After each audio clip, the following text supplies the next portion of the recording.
Good afternoon, and welcome to City Conversations. I'm Michael Alexander, the Director of SFU City Conversations. We're presented by SFU Public Square, and we want to thank our sponsors, SFU Vancouver, Bing Tom Architects, and the SFU City Program. Today's special conversation is presented with the generous assistance of the Vancouver City Planning Commission. I want to acknowledge the members of the Planning Commission, folks who have really helped with this event. This is, for those of you who haven't been here, first of all, why am I not surprised that this room is full today? But for those of you who haven't been here before, this is just, these rooms are impossibly formal. They're going to be renovated next year and hopefully in a much less formal manner. But they're set up for lectures. We don't do lectures. We have conversations here. So we don't have speakers and we don't have an audience. We have presenters and we have participants, and you are the participants. The presenters are just going to briefly frame the conversation, 7 minutes, no more for each one. Then it's going to be your turn to ask questions, to give opinions, to make observations. We've got a big room today, full room, so please, when you all call on people as you raise your hands, keep it short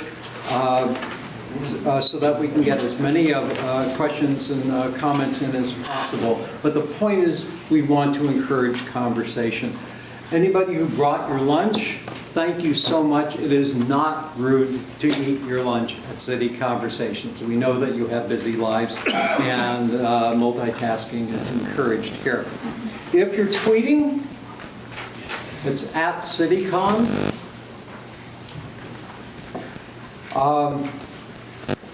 And today's topic, does Vancouver need a citywide plan? The basic layout of Vancouver's streets, neighborhoods, schools, parks, and infrastructure dates from 1929. That plan was the foundation for many local area and community plans, transportation plans, and zoning maps identifying what could be built and where it could be built. After more than half a century of growth and change, and with extensive public process, in 1995, Council adopted CityPlan 95, a 20-year framework for subsequent community and other planning programs. Does that need an update? What would be the benefits of a new citywide plan that defines where growth would take place and what kind of growth should take place? What might that process look like, and what hazards would it face? Today we are deeply honored to have with us Anne McAfee, who's behind the computer, who was Vancouver's co-director of planning and who guided the 1995 city plan, along with her co-director of planning, Larry Beasley, who's has joined us today, and we're very pleased to see Larry. Patrick Condon is the chair of urban design at UBC School of Architecture and Landscape Architecture. And Peter Whitelaw is a principal at the planning group Modus and is very experienced in creating and updating plans for other BC communities so that we can learn from them as well. So we'll start. Anne, I think you said that we're going to start first. Hi, thank you. Anyone in the audience could probably give this talk since many of you have lived it. Does Vancouver need a new citywide plan? Yes, simple answer. There's two questions. What's going to be the content? Do we use existing plans or do we come up with new plans? Or the question is, who's going to be involved? Is it going to be staff going and writing a draft plan, or is it going to be the community doing the city plan ×2 engagement? I would argue that Vancouver's got a lot of strategic directions. Many of them have been there since the 1970s. They probably need to be wordsmithed, but they certainly don't necessarily need to be rethought. And indeed, if I was putting together the city's plan today, we've got a lot of chapters that already exist. It's just that people like myself, when I was director of city plans, screwed up. I got so excited with the staff and the community and doing all these plans, we never actually put them together. So they're all sitting out there. Many of them have been updated over the last few years. We've got land use, which has excess zoning capacity, hard for the public to figure out where it is and what it is. We've got central area plans, which Larry was involved with. And over the last decade, we've had area plans done for almost every community. We're not short of plans. The difficulty is that the only place you can find them together is the regional context statement, and that's not really written for people who want to look at Vancouver's plan. So, in terms of options for a new plan, I'd definitely build on existing plans. I would involve multi-stakeholders, might not go as far as CityPlan in terms of participation. I would not, however, if I was a council member, tell staff to go away and do a draft plan for public input. Because in the old days, you might have been able to get away with that, but we all know you can't today. The public has a right to be involved in their own community. I would suggest that the Community Visions program identified a lot of centers for future development. I think there's been a tendency over the last few years for councils to forget anything happened before they got into office.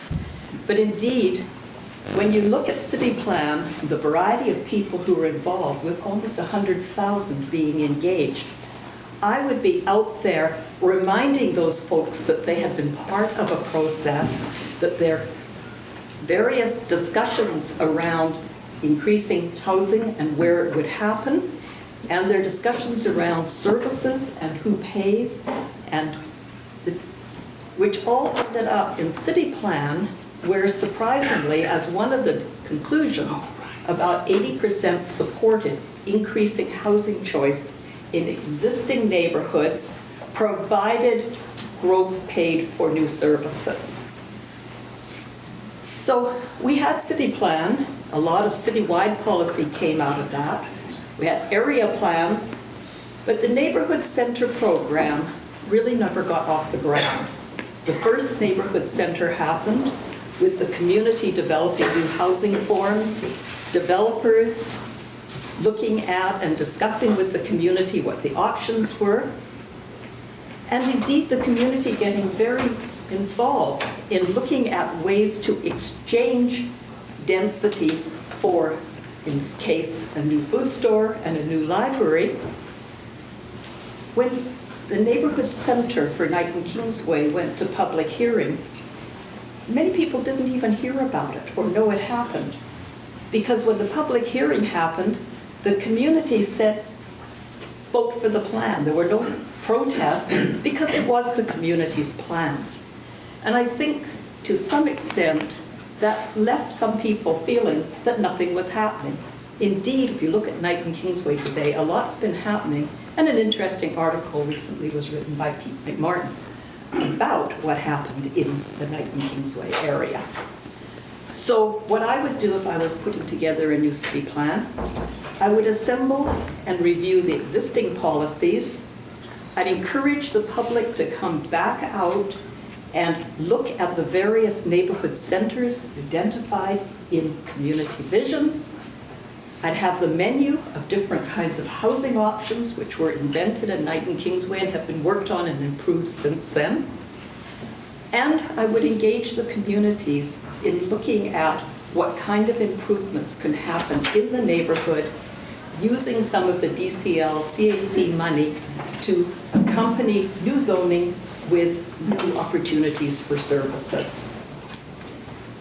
There's an old saying, there's a Chinese proverb, tell me I forget, show me I remember, involve me I understand. That actually is great, although I must say from recent experience, tell me I reject is more likely to happen, show me I'll show you, and involve me, I support. Maybe the directions that need to be put together to create a new and updated citywide plan.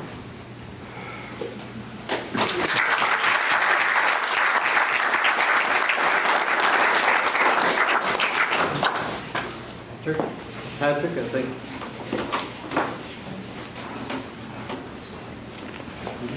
Yeah, that's me.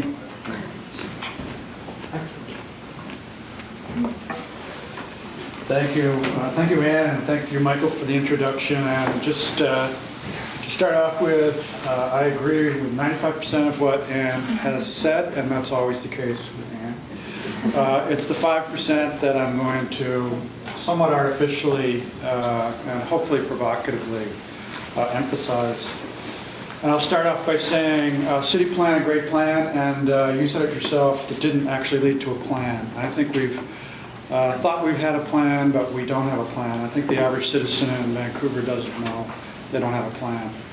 And as I've written, we're the only municipality in the region that doesn't have a plan because the other municipalities are required to conform to provincial legislation which leads to the production of an official community plan. We're exempted from that because we're a charter city. So I've become somewhat, how does this go? Click in. Oh, down. I've become somewhat better at moving through slides quickly, and for an academic, that's quite an achievement. So I'm going to flash through some to give some suggestions about what a plan might look like based on my experience. This is one we worked with the City of North Vancouver, as you know, organized around Lonsdale Street. And basically agreeing with Ann, we've done a lot of work and we think it's possible to do a plan for a city. We've done it a few times, not for Vancouver, but for North Vancouver, for Surrey, in not a long time. The actual community engagement can be relatively quick. It requires a careful process, of course. It doesn't happen at the drawing table without a whole lot of work being done in advance, such as this diagram for North Vancouver, and this set of goals and principles and objectives that inform the North Vancouver charrette. This is very typical and looks a lot like many of the documents that came out of our own Vancouver City Plan. Can be backed up now in our contemporary circumstances by a desire for meeting sustainability objectives. This was the energy targets for the City of North Vancouver. And has to be drawn from an actual understanding of the site itself. So this is a parcel by parcel estimation of what the energy use was, depending on where you lived in that city. And essentialized and abstracted and put into a map of how neighborhoods performed, somewhat different than how parcels performed. With that as a grounding, a charrette, in this case in the City of North Vancouver, was executed in a number of days with stakeholders there, and showing where the new buildings would be necessary to triple the population of that city, triple the population of that city. You would think people would go completely nuts, but they didn't, because we told them it's a 2050 plan, so you're all going to be dead anyway, so don't worry. And visuals are very important in all of this. So when people are being asked to accept a plan, it has to be in a language they understand, which of course is, how does it look now? How would it look in 15 years?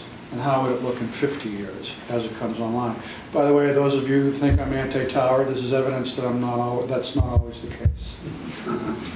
But more importantly, in terms of the broad area of the city, how do neighborhoods change?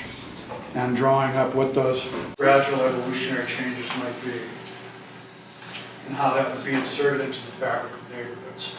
Again, specific drawings of a specific proposal that can be turned into a zoning map that goes as far as understanding what building typologies are like, what business typologies are like, and how one-story businesses can become three-story businesses, showing models. How green infrastructure can be incorporated as part of a city plan, rather than an add-on later on as a matter of policy.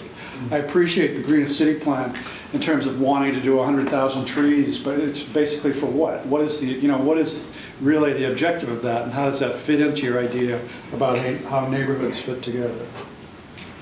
And if you want bikeways, we got bikeways, right? Because this is a suggestion that in the city of North Vancouver, every other street could be turned into a green street.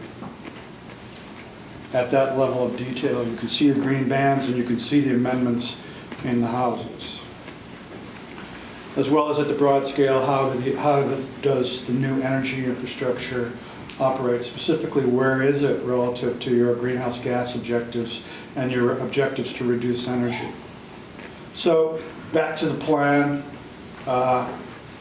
then into what are the neighborhoods that correlate with that plan, and then looking at what the status quo is in terms of energy use and what does it turn into. Obviously, the greener it is, the better its performance.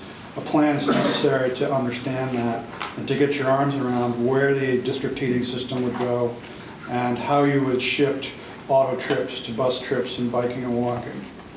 And at the end of the day, that's the calculation on the right-hand side.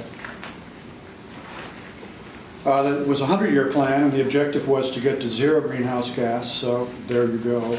Once you've reduced it by 80%, which didn't turn out to be all that difficult, with changing in building typologies gradually and extending the district heating system, adding on the additional on-site infrastructure for the additional 20%, so it was not that difficult.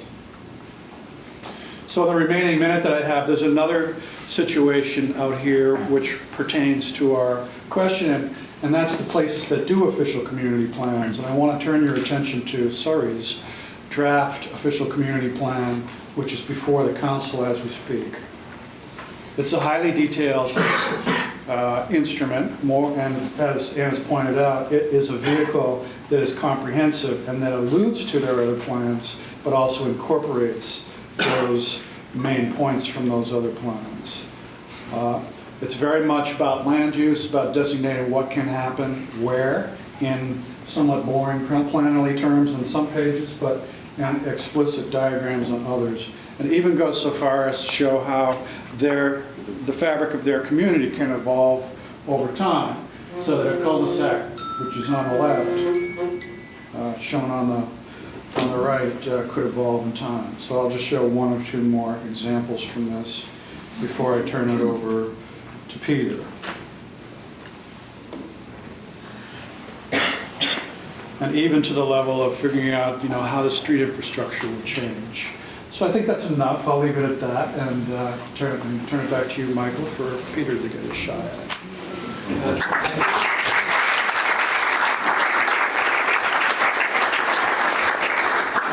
lots more opportunity to add to the conversation as we get into the conversation. Peter, you're on.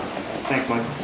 So I've done most of my work outside of Vancouver, with the exception of looking at local area planning in Vancouver and how to tweak and improve it. So I'm asked to talk about that. And I'm going to take a completely different approach in my slides to either Anne or Patrick, so just for variety. I do want to start by defining planning. For me, planning is about making decisions about the future, where we want to go, and how we get there.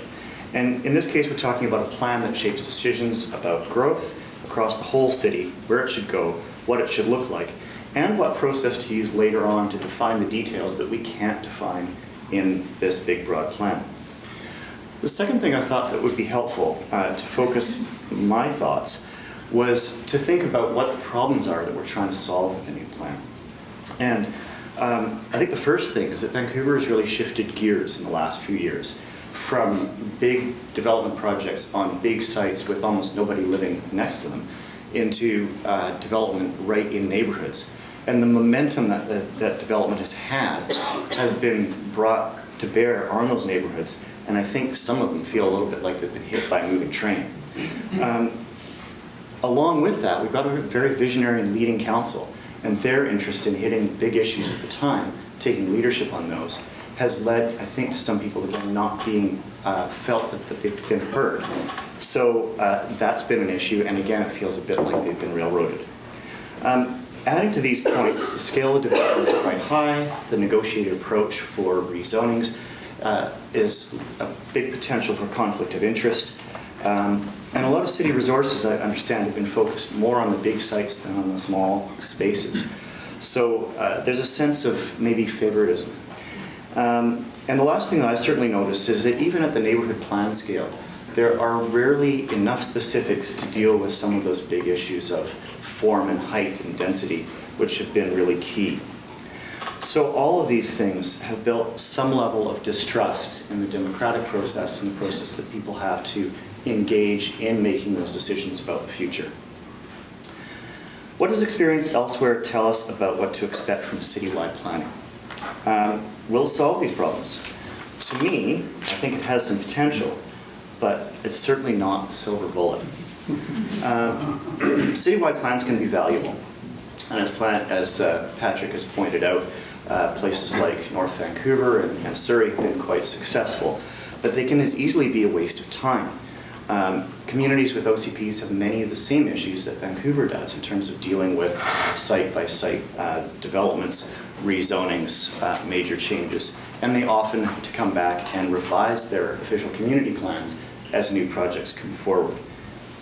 The second thing for me is that comprehensive plans help you with the first part of the conversation of dealing with those big issues, maybe of energy and so on the scale that Patrick's talking about.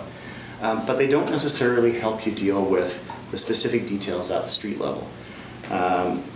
Some of them do that better than others. So what it means is you need more detail at the neighborhood plans, neighborhood level, and you're going to end up with more rezoning processes, maybe less than you do in Vancouver's current state. You still need more, and partly because you can't anticipate everything when you do the plan. The last thing I'd point out is that another plan actually can add more complexity to what's already a complex system of plans. And while it's possible to bring the high-level policy from other specific plans like a transportation or a housing plan into your official community plan, it does then mean that when you go and update those other plans, you have to consider how all the different pieces align. So adding the extra piece can be helpful. It can give you that one-stop shop where you can see all the pieces and get a handle on it, but it can also make it a bit more difficult in terms of finding different pieces and making sure that they all make sense together. So if we embark on a citywide planning process, what should we consider? First of all, a key thing is balancing flexibility and rigidity in the plan. It's important to be fairly certain so people know what's coming at them, but you can't anticipate everything. You've got to be flexible. The second piece is really about alignment with those various different specific thematic plans and even with some of the neighborhood plans. So you've got to make it fit like a glove with the other parts of how the city works. The third piece here is really about political commitment and community support. You have to have those pieces in place. And I've seen lots of communities where their official community plans sit by the wayside as the politicians continue with what they prefer to do, despite all of the policy that's in place. And community and staff support is equally important, actually. If you have strong community and staff support for your plan, as you were pointing out, A, it gets approved. B, the politicians have a really tough time saying no to something that the community supports. So that constituency is critical. And the last piece down here is about resources for implementation. If you have a plan, you can have the most fantastic plan in the world, but if you don't have the staff and the funding to support the implementation of that through regulations or through programs, it doesn't go anywhere. And I've certainly been part of processes where we've produced great plans, and I've watched staff get cut by 10 or even 20% and literally be incapable of delivering on the promise of the plan. I want to talk about a couple of things that make the planning process effective. The first one is that a plan should develop and effectively communicate a shared vision for the future. And that's a real challenge. I think we're actually rarely successful at this. And I think it may be a bit more of a mythical beast like a unicorn than something we can actually achieve. What we're more likely to achieve is a vision that reflects a lot of input, but that doesn't necessarily resolve the real internal conflicts within a community. So we end up with something that is actually a real creature, the opaki, which looks like a combination of a giraffe, a horse, and a zebra. The last thing is that a planning process has to ask and answer the really tough questions. This is a thing that Vancouver, like every other city, is challenged with. How do we go out and take incredible leadership on greenhouse gases, on homelessness, on affordable housing, parks, and so on, and at the same time talk about stuff that we would really like to have? Someone, maybe Gordon Price, maybe someone else once said to me that people in Vancouver would really like a $30,000 house on an acre property in Point Grey overlooking the ocean. It's true, and you just can't have it. So a planning process isn't helped by having rose-colored glasses. You have to have a trustworthy and productive dialogue that draws out the issues and faces them head-on. And a last point on that is the images that Patrick showed that actually take all of these policy ideas, coalesce them in something that actually looks like a building and helps you to understand what that looks like and feels like, is a way that you can make these big issues and bring them home and make them real to people. And those kinds of visuals, the visual processes like charrettes, are critical to success in a plan like this. Thank you.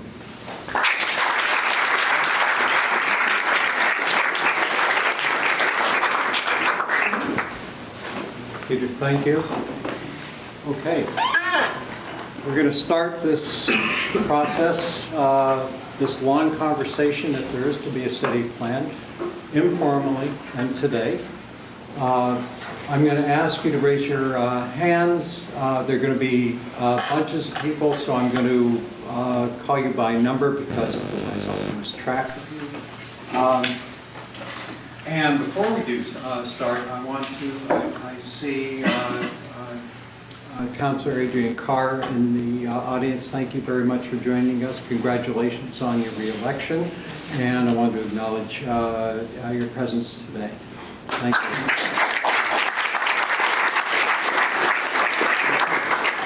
Start with hands, please. Two. I'll just give a number so that I'll remember.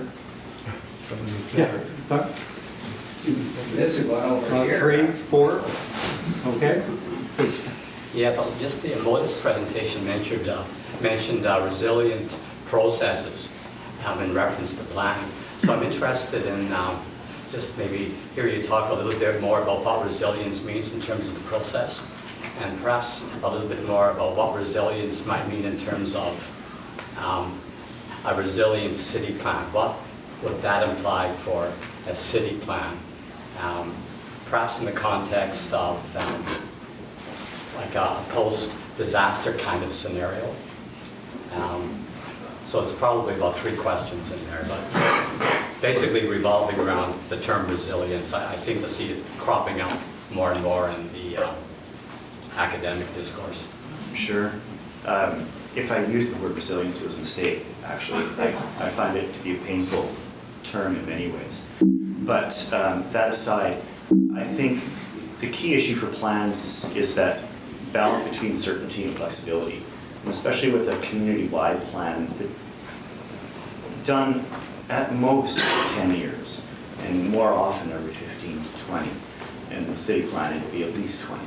So over that time scale, you can't possibly anticipate everything that's going to happen. I think an interesting thing that plans can sometimes do is actually build explicitly adaptable policy into them. So they can say, look, if these conditions are in place, our policy will be this. If these conditions are in place, our policy will be this. So that you can explore during the planning process different scenarios for what might come at you and build policies that can fit within either of those. The other thing you can obviously do is things like a climate adaptation plan, where you actually look quite carefully at what's likely to come at you and identify specific ways that you can adapt and mitigate the risks that you can identify through those. So both of those, I think, address that question. Who was number 2, please? Yes? What happens as in the case of the city of North Vancouver, when you've done all the engagement, the staff has done all the work, and you ultimately don't get the backing of your city council? Do you go back to the drawing board? This is directed to you, Patrick. Will you be further involved in that? A couple things to say. One, yeah, you absolutely have to have council's backing, both to initiate the process, which in the city of North Vancouver they did. An enduring staff. Richard White was there and had been for 15 to 20 years and had the political capacity to understand what the value of this was and how it supported the discussions at the council level. So it worked in their interest to give credence and to visualize what they've been trying to articulate in the absence of pictures. And if you look at the track record of the existing council in the city of North Vancouver, they've done pretty well. Their recent election was not without debates about high rises and density and so forth, but they survived, and that 100-year plan has become the basis for 2 different official community plan updates now. And, pertinent to what Peter was just saying, that was a 50-year plan, and nobody expects it to be followed 50 years from now. But what I argue is it tells you what to do Monday. It gives a 50-year plan is really good at telling you what you ought to do Monday. Should I widen that sidewalk? Or, what about this project? How does this relate to a long-term vision? Of course, it's going to change significantly, and you could do a 50-year plan every 10 years if you wanted to.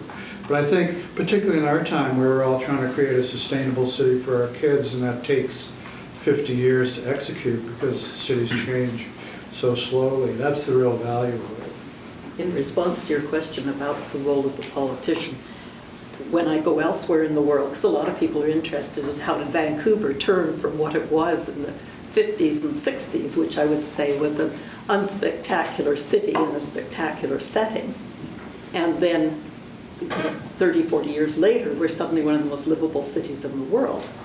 And I always start off by saying the whole process started and was carried because city councils over the years had visions and wanted to see those visions happen and engage the community in many of those visions.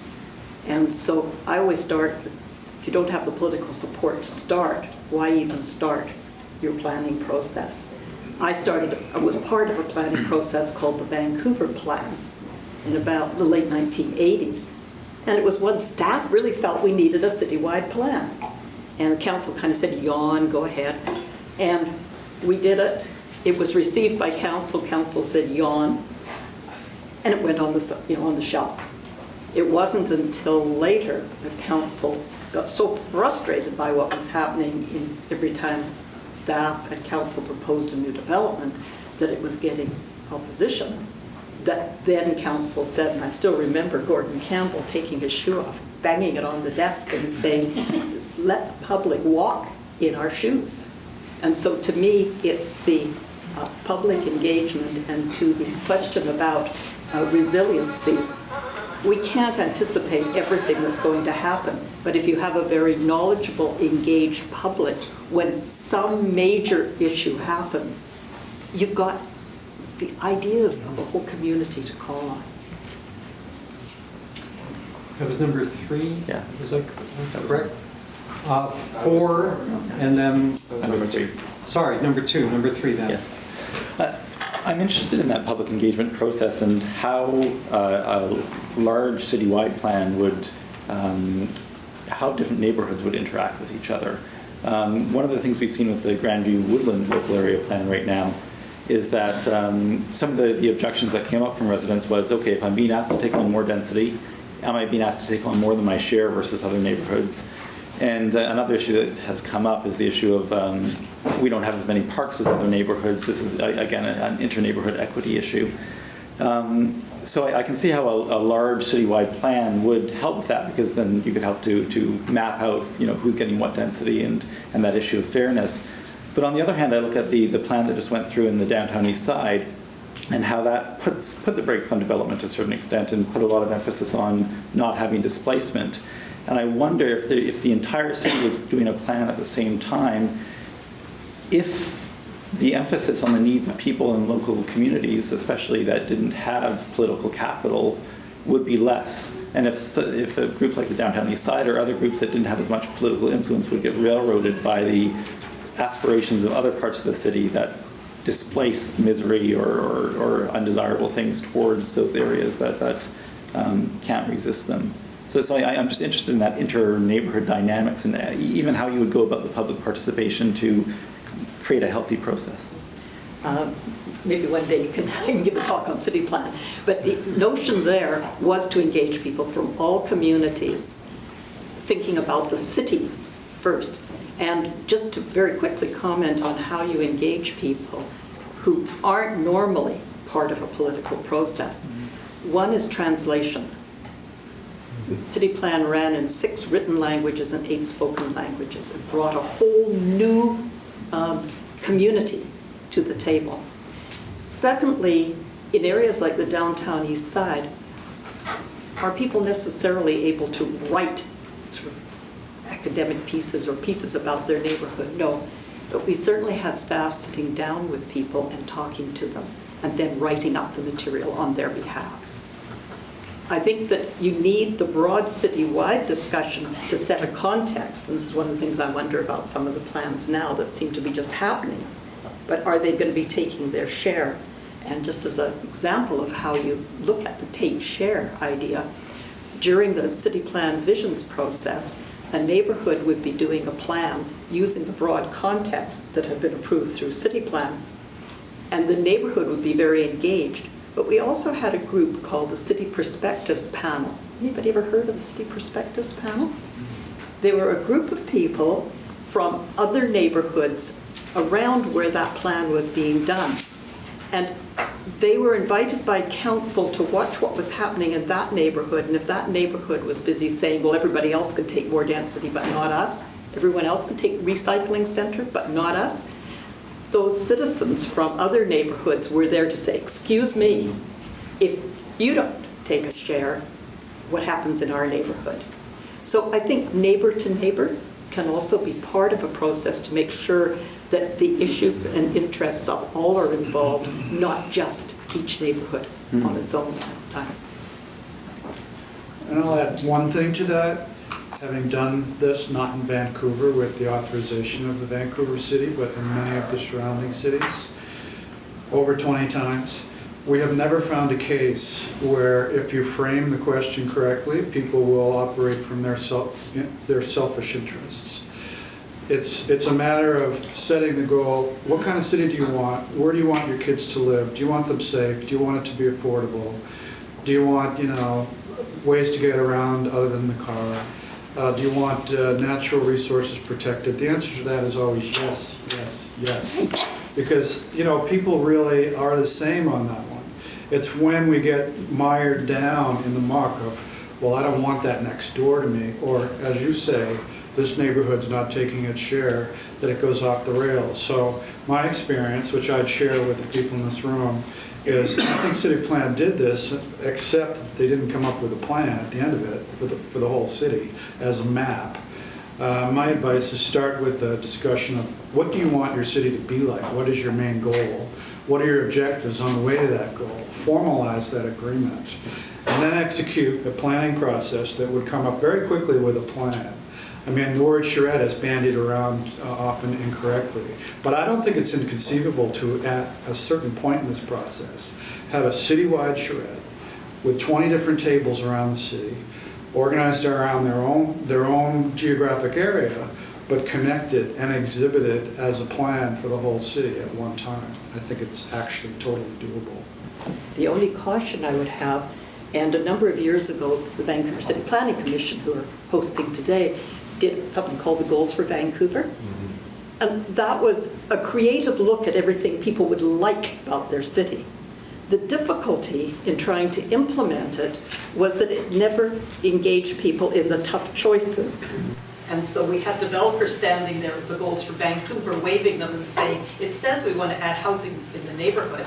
And the same material on the same page, the community was saying, it says in this one, don't change the character of the neighborhood.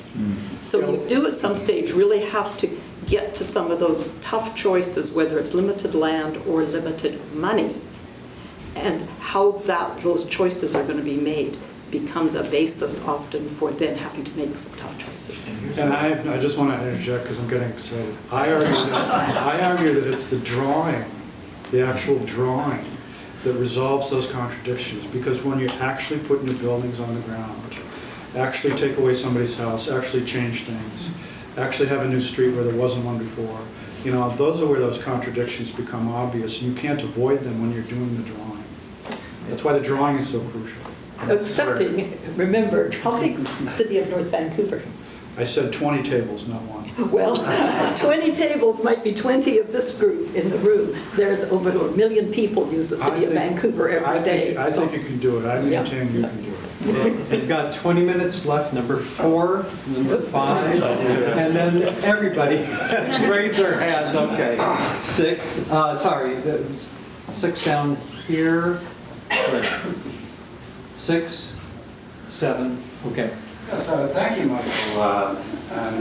My name is William Gibbons. And what really brought me here today was the announcement that you were going to talk about a plan from, I think, 1929 for Vancouver. And I thought it was kind of ironic because two of your presenters had mentioned the CityPlan, current Central City Plan. So I have a two-part question. First of all, Michael Alexander, as director of the City Conversations program, I want to ask you if you'd invite me to give a presentation on the same basis as these bigwigs from the city. We can talk about that later. On Thank you. my research funded by Metro, TransLink, City of Surrey, and SFU. We can talk about that later, the please. historic Stick to city this of one, Port please. Mann. I'd like to claim extra time because I've been refused the right to present to the Mayor's Roundtable, also by UBC. We don't and have also extra by time, sir. SFU. So I'm placing a challenge on you to put your money where your mouth is, just like I'm prepared to do.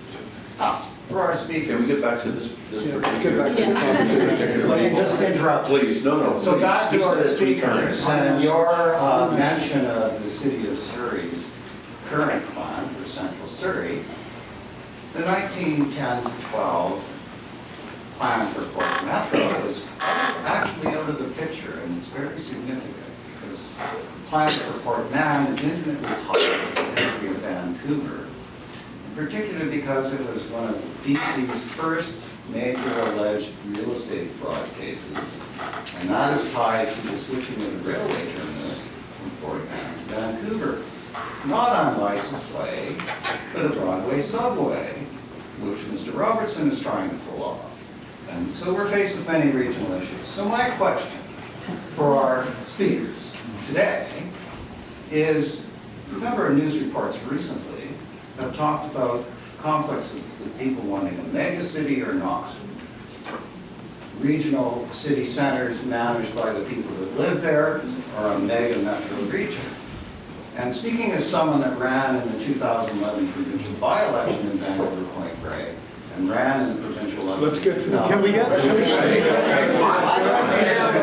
number 5, to please? say on whether we need a mega city in this region or whether we need regional cities that are more sensitive to the people that live there. Next question. Next question. Oh, no answer? from No to a mega city. I've worked in enough mega cities. I think that while we have warts in our system here, there's a lot bigger warts when you talk to people from Toronto about the challenges they've had trying to bring everything together. And so I think that what we have here, consensus is often difficult, but yet I think we're recognized internationally for having done some great things through consensual processes as opposed to through forced amalgamation processes. Thank you, Mr. Caffey. How about you, Mr. I'd Condon? like number to 5, please. delve into the process part of how we get to the citywide plan. Peter talked about a vision being essential and acknowledging that we might not resolve all of the conflicts that exist in that vision, and talked about building on the vision statements that are out there. And I'd like to know how we would move from interpretation by some neighborhoods of those vision statements being regulatory documents that govern their principality, if you want to call it that, and translating that into what Patrick talks about as a more aspirational goal for the city-wide future that we look at. How do we get back down to putting on paper then what is distilled from that direction of those visions? Well, I can give a quick response to that, hopefully a provocative one. I think CityPlan is a good, basis. Take it the next step. The next step is to do a drawing of the city as we expect it to be 50 years from now. Use that as a basis for a new zoning map and a new set of policies. Get away from funding the city's capital improvement budget with CACs. Use DCL because you accurately identify how many libraries the city needs, how many swimming pools, where they might best be. That would be my recommendation. So you'd say scrap the vision statements that exist today? I might not do that. I think there's a tremendous amount of power and effort and many, many voices that are in the community visions documents, as well as in CityPlan, which to me reads much more like a vision statement, if you like, a set of goals and objectives for the city. And when I think about a vision for the city, I think about something that's fairly short, frankly. You can't leave it in your head, but a couple of pages at most is what you can deal with. But how do you translate that down into something that's real on the ground is the crux of the matter. I think Patrick's approach is an interesting one, and it's a helpful one. In Prince George, we used an approach that was not dissimilar, but instead of just taking growth and the shape and pattern of development, we also asked the question, we essentially set up a set of about 20 goal statements, made some either qualitative or even quantitative assessments of how different city patterns would affect each of those goals. And we brought them back to the public and said, look, here's development pattern. If you continue as a status quo with your existing regulations, here's what it looks like, here's how it performs. We did what, 3 other patterns. It resulted in a shift from 80% greenfield development to 80% infill development at a policy level. It's tremendous, huge change. That was the first part of the conversation I talked about earlier. The second part of the conversation is, okay, well, we put a big dot around this neighborhood center and a lightly shaded area around that. Well, now what does that look like? Is that 2 stories? Is it 4 stories? Is it a strip mall right now? Well, how are we actually going to get a strip mall to shift to another type of development? If it's successful, it's going to be 6 or 8 stories, maybe, depending on land value. So how do you then have that conversation and bring in some of those real considerations to the community and say, look, it would be really nice to replace a strip mall with a 2-story apartment building and a couple of retail stores, but it's not going to work. So what will work? Well, here's 3 or 4 forms that will work. Let's have that conversation with the real information in front of us and give people an understanding of those trade-offs and help the community walk through those difficult choices, illustrated in ways that they understand. I'd certainly focus on the piece of the community visions, which physically identified where a neighborhood center was going to be. And then, much like in Knight and Kingsway, go in and work with the community using, as I mentioned, a menu of existing schedules. It took quite a while, it took about 14 months to do Knight and Kingsway, and a lot of that was inventing new zoning schedules which would fit into the community. Most of those schedules are there now. We can see what they look like when they're built because building's happening. I would take that menu of schedules, I would locate it where basically the community said they wanted to see the centers, and then work on exactly what the zoning's going to be and get the zoning in place. I think we actually, in retrospect, spent too long on the broad community vision and too little time getting it drilled down to the next level, which is the zoning level. Yeah, I think we agree on that. But I would just say that don't start from scratch. I would be going out and saying to the community, you have had these discussions in the past, you've had these areas that you're thinking might be your community center. We'd like to see it happen. Let me give you a good example if you pretend the past never happened. We saw what happened on Point Grey Road. You know something, if you look back An urban landscape task force in the early 1990s did a greenways map for the city. And part of that greenway was going along Point Grey Road. If I was council, might have said, you know, the community was really supportive of the greenways map, a greenways plan. We now have the funding to proceed with the piece that was going to go along the waterfront there. We're going to move on that, as opposed to pretending it came from nowhere and it was the personal invention. And so I think that in many cases, if you can engage people from the past and bring them into the future, better than pretending nothing happened. Dunbar is a little tougher to do. Dunbar is the toughest. Number 6? When talking about citywide plans, I've seen a lot of different kinds of citywide plans, and I've seen the kind that Patrick's been talking about, which seems to have a drawing of the whole thing, and I've seen the kind that Anne has created with CityPlan in Vancouver, which is more a set of principles and concepts. And in both of those, what troubles me is that they seem to be obsolete almost as soon as they're published. And the question that I've been struggling with in other contexts is how do we deal with that? And recently I've come upon a thought with some other people's thinking, not mine, that seems to maybe be a way to do this, and I would like to ask the panelists to comment on it. And that is, rather than publish a plan, a citywide plan, which I think should be more like Anne suggested and less like Patrick suggested, it should be more conceptual. Maybe it's a place. Maybe it's a process. Maybe it is something where citizens are constantly engaging in that vision of their city.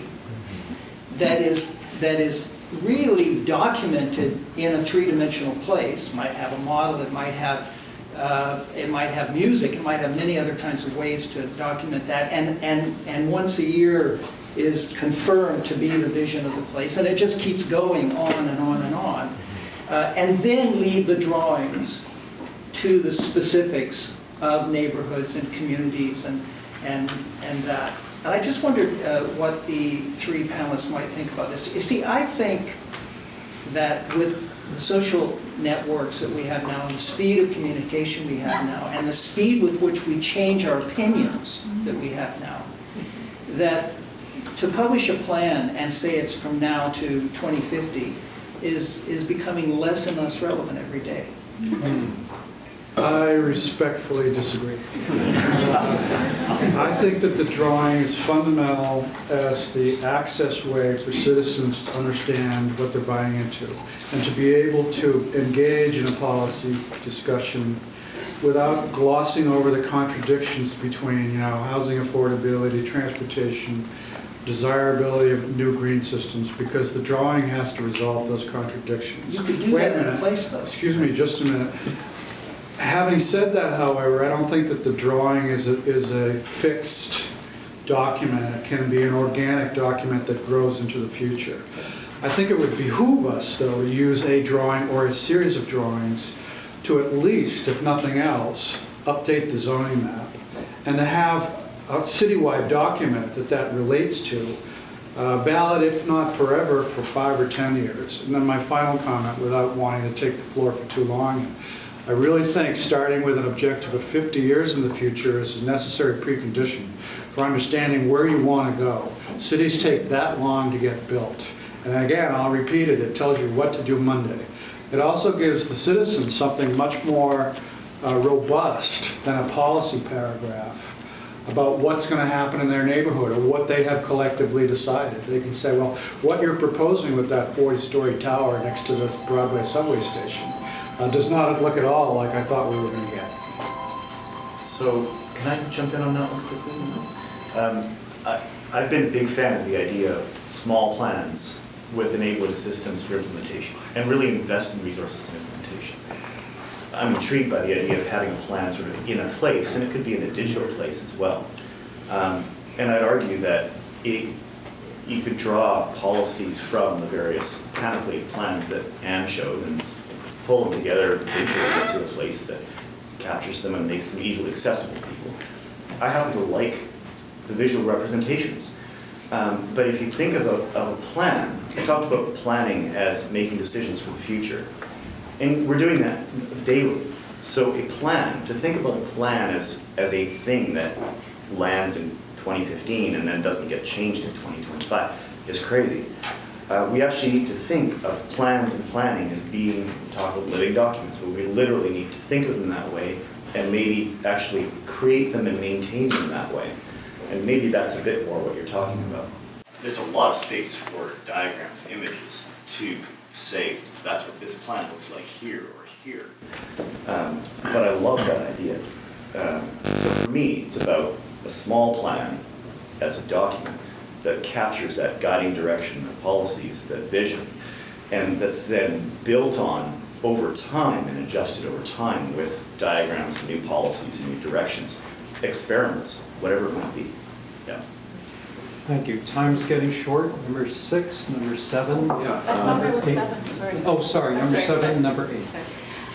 I joined the city in '93, and I think the city plan is maybe a year or so underway by then.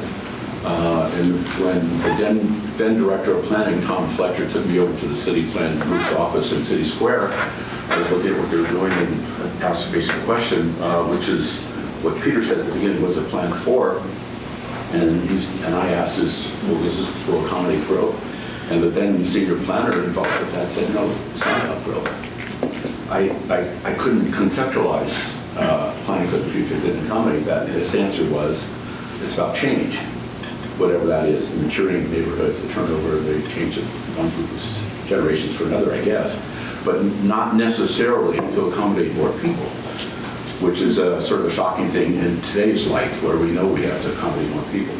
So one of the values I see for a citywide plan is that it's a structuring document. And I use the district of North Van, which has a very simple diagram of nodes and corridors. You know where the town centers and village centers are. It didn't obviate or eliminate the need for 2 more years in each one of those centers to go through landing it on the ground. And Patrick was involved in one important one in the Valley. But all that work was probably circa 2007. We're just now implementing with our first developments 7 years later. So you still need to drill down, but that diagram is understood by everybody in the community. They know where the centers are, they know the boundaries of those centers.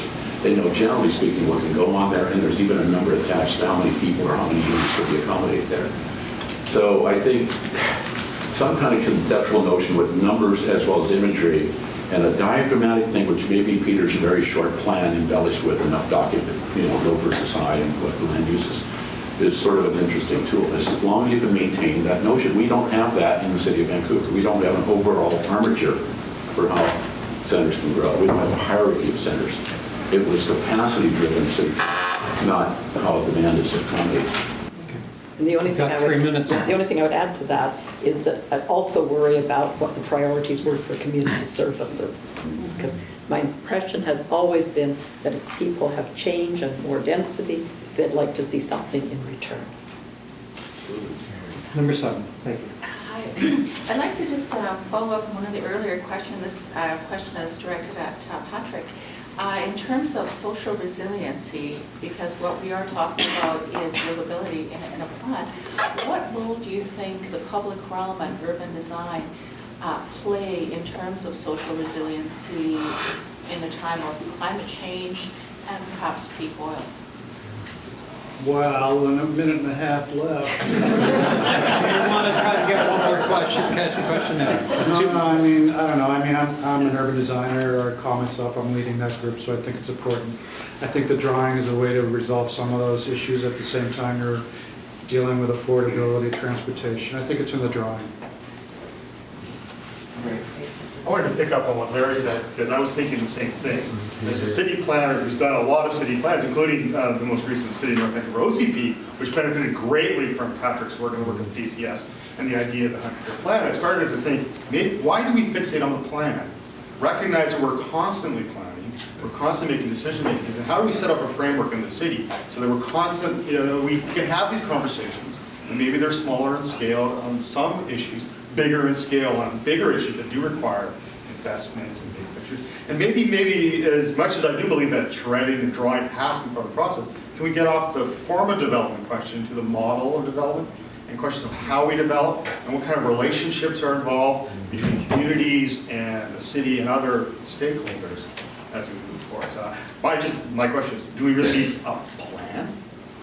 And my answer is yes. And I want to go back to Frank's comment that we don't even have a diagram for the city. We don't have a diagram, official diagram. though. Not We really. really do. Yeah. Not in the regional context statement, you call that a diagram? I mean, that's not really a diagram. And I think that the official community plans of Surrey or North Vancouver and all of those, their fundamental land use map is pretty much a diagram, to which a lot of other things are connected and attached. And again, it's my feeling, strongly felt and strongly delivered, that we don't have it. And we need that. Okay. It's 1:30. I'm sorry, we don't have time for more questions. Thanks to the Vancouver City Planning Commission. If you want to follow more information on this, go to this website. Go to this website, and there is lots of well-organized information. One moment, please. One moment, please. First of all, we want to thank our presenters.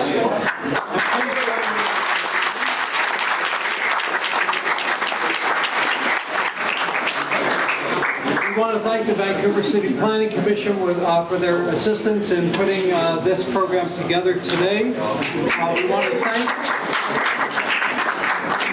We want to thank our sponsors, SFU Public Square, Bing Tom Architects, the city program, and thank you all. Our next conversation, this is our last conversation for 2014. We're going to take a break in December because nobody will show up in December, and we're going to take a break for the first Thursday in January, because that's January 1st, and I don't think you want to be here on New Year's Day. But we will be back on January 15th. We'll send you, if you haven't signed up, please put your name and email on our sign-up sheets, which are around here, and we will let you know a week or more in advance of what the topic will be. You are all invited to this public event. Thank you all for coming, and thank you for helping to make this our most successful city conversation.